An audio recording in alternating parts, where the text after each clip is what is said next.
Hi, my name is Gary Zaidman, and in this demonstration I'm going to show you how to bind data to controls in an Excel document using C# and Visual Studio tools for Office. We're going to start out by going to the File menu and selecting New Project. In the Office node, we want to select Excel 2003 Workbook and name our project. In this case, we're going to call it Excel Data Binding Access. I'm going to go ahead and create a new document. So now we want to add our data source to our Excel file. So we add a new data source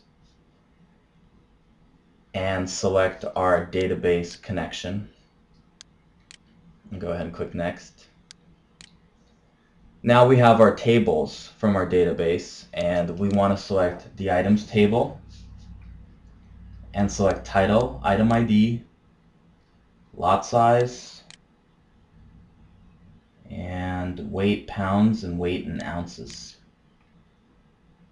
and one more, a part number. Go ahead and click Finish.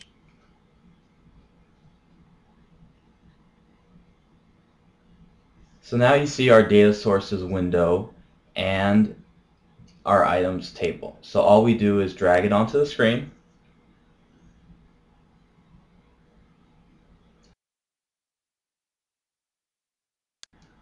Now we want to create a button to update and save the changes back to our data source. In order to activate our button, we want to apply our pending changes to the underlying data source. We do this by calling the this.itemsbindingsource.endEdit.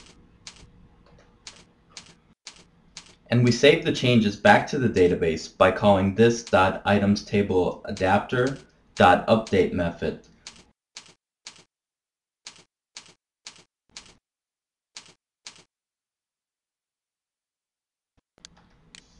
Now we want to rename our button so that we know that it's for updating and saving our changes in the Excel file.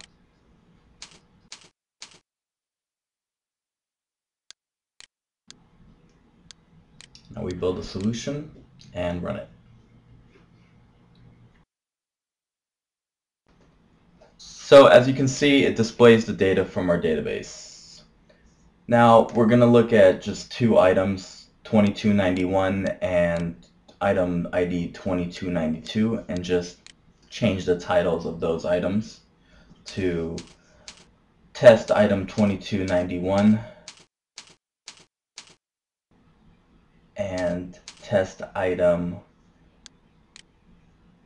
2292 for item 2292. We're going to go ahead and save the changes. And as you can, now we check back with the database and see if the changes were applied and saved, and indeed they were. So there you have it, a quick, easy way of accessing a data source using Excel, making changes and saving the changes back to your data source. If you are interested in more information like this or videos, please check out my website, www.garyzaidman.com.